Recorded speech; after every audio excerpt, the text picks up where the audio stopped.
বিসমিল্লাহির রহমানির রহিম। সম্মানিত সাংবাদিক বন্ধুগণ, আপনারা ইতিমধ্যেই অবগত হয়েছেন ইউনাইটেড নেশনস হিউম্যান রাইটস এর একটি টিম বাংলাদেশে এসেছে। তাদের সাথে আজকে বাংলাদেশ জামাত ইসলামীর সম্মানিত আমির, সাবেক এমপি ডাক্তার সৈয়দ আব্দুল্লাহ মোহাম্মদ তাহেরের নেতৃত্বে এই সংগঠনের সেক্রেটারি জেনারেল সাবেক এমপি মিয়া গোলাম পরোয়ার এবং আমি প্রচার সেক্রেটারি মতিউর রহমান আকন্দ, আমরা 3 জন ওনাদের সাথে সাক্ষাৎ করেছি। আমাদের এই সাক্ষাতের সংক্ষিপ্ত একটি বিবরণ brief doctor Syed Abdullah Mohammad Taher, former MP এবং জামাত ইসলামের নায়েবে আমির, এখন আপনাদের সামনে ব্যক্ত করছেন। বিসমিল্লাহির রহমানির রহিম। সম্মানিত সাংবাদিক বন্ধুগণ, আসসালামু আলাইকুম ওয়া রাহমাতুল্লাহি ওয়া বারাকাতুহু। বাংলাদেশের যে ঐতিহাসিক পরিবর্তন সূচিত হয়েছিল 5ই অগস্টে এবং বাংলাদেশের মানুষ নতুনভাবে যে স্বাধীনতা অর্জন করেছে এবং সেই সংগ্রামের গণবিপ্লবের সময়ে স্বৈরাচারী শাসক যেরকম অত্যাচার, হত্যা, খুন ইত্যাদি পরিচালনা করেছিলেন, সে বিষয়ে আমাদের সরকারের অনুরোধে, বর্তমান কেয়ারটেকার সরকারের অনুরোধে জাতিসংঘ থেকে হিউম্যান রাইটস কমিশনের একটা ফ্যাক্টস ফাইন্ডিং টিম বাংলাদেশ সফর করছে, আপনারা জানেন, ইন্টারিম গভর্নমেন্টের অনুরোধে।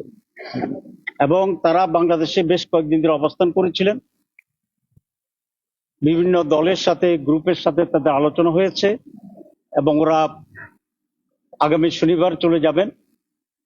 এই মুহূর্তে বাংলাদেশ জামাত ইসলামীকেও তারা আমন্ত্রণ করেছিলেন। তাদের সেই দাওয়াত পেয়েই আমরা আজকে সাক্ষাৎ করতে এসেছি। কয়েকটি বিষয়ে আলোচনা হয়েছে।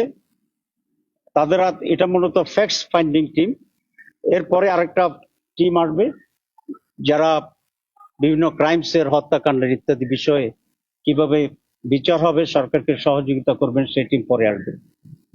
আমরা মূলত বিগত স্বৈরাচারী সরকারের এই দেশের উপরে, দেশের জনগণের উপরে যে নানাবিধ অত্যাচার করেছে, হত্যাকাণ্ড ঘটিয়েছে, সেগুলোর উপরেই তারা আমাদের কাছে জানতে চেয়েছিলেন। আমরা সে তথ্য দিচ্ছি।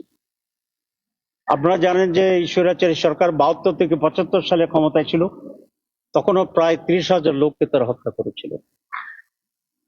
এরপরে বিডিআর যে ঘটনা, সেই ঘটনায়ও আমাদের অনেক অত্যন্ত প্রমিজিং সেনা কর্মকর্তার যে হত্যাকাণ্ড ঘটেছে, সে হত্যাকাণ্ডের সাথেও এই স্বৈরাচার জড়িত ছিল, আমরা সেটা উল্লেখ করেছি। আমরা উল্লেখ করেছি হেফাজতের যে সমাবেশ ছিল, সেই সমাবেশে মাস কিলিং হয়েছিল, শত শত লোকের হত্যাকাণ্ড তারা ঘটিয়েছিল শাপলা চত্বরে, আমরা সেটার কথা তাদেরকে বলেছি। আর সর্বশেষ এই মহা গণবিপ্লব, সকল শ্রেণীর মানুষের যে বিপ্লব, ছাত্র জনতার যে বিপ্লব, এই বিপ্লবকে ব্যর্থ করার জন্য যে নির্বিচারে তারা হত্যাকাণ্ড চালিয়েছিল, হেলিকপ্টার থেকে গুলি করা হয়েছে, মনে হয় যেন একটি বিদেশি শক্তির সাথে লড়াই হচ্ছে নিজ জনগণের উপরে এইরকম হত্যাকাণ্ড, যে এটা নজিরবিহীন সারা দুনিয়াতে। এবং সেখানে 1.5 বছরের শিশু থেকে শুরু করে বৃদ্ধ পর্যন্ত গুলিবিদ্ধ হয়ে হত্যার শিকার হয়েছে। এটাকে আমরা বলেছি এটা জেনোসাইড, গণহত্যা।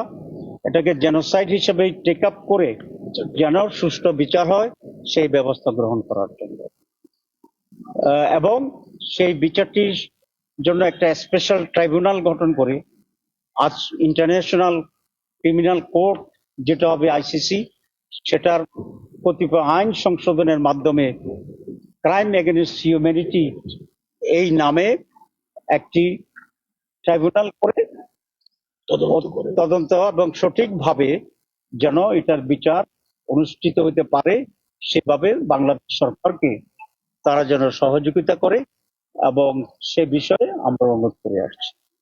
তারা দুঃখ প্রকাশ করেছে সমস্ত হত্যাকাণ্ডের জন্য এবং বলেছেন যে আমরা এটা বোঝার জন্য আসছি। আমরা বিভিন্ন গ্রুপের সাথে, পলিটিক্যাল পার্টিদের সাথে আমরা আলোচনা করছি। আমরা এই ফ্যাক্টস নিয়েই আমরা ফিরে যাব এবং এটার ভিত্তিতে মৌলিকভাবে বিচার কার্যে সহযোগিতা করার জন্য প্রয়োজনীয় আইন সংশোধন করার জন্য যে এক্সপার্ট তারা আসবেন এবং তারা বাংলাদেশ সরকারকে সর্বতভাবে সহযোগিতা করবেন।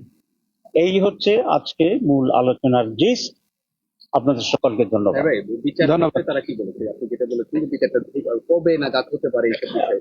ওরা আগামী মাসেই মূল টিমটি আসবে এবং এসে টেকনিক্যাল বিষয়গুলোতে সরকারের সাথে মত বিনিময় করবে এবং ইনকোয়ারি কার্যক্রম শুরু হবে এবং তারা তো মূলত বাংলাদেশ সরকারকে হেল্প করতে আসছে। তো তারা বলেছে, আমরা বলেছি অ্যাজ সুন অ্যাজ পসিবল।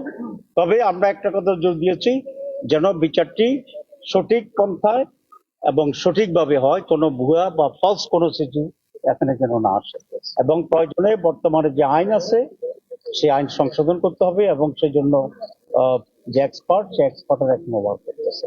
সুতরাং অ্যাজ আর্লি অ্যাজ পসিবল এটা তারা শুরু করবে, আমাদের গভর্নমেন্ট শুরু করবে, তারা হেল্প করবে। সবাইকে ধন্যবাদ।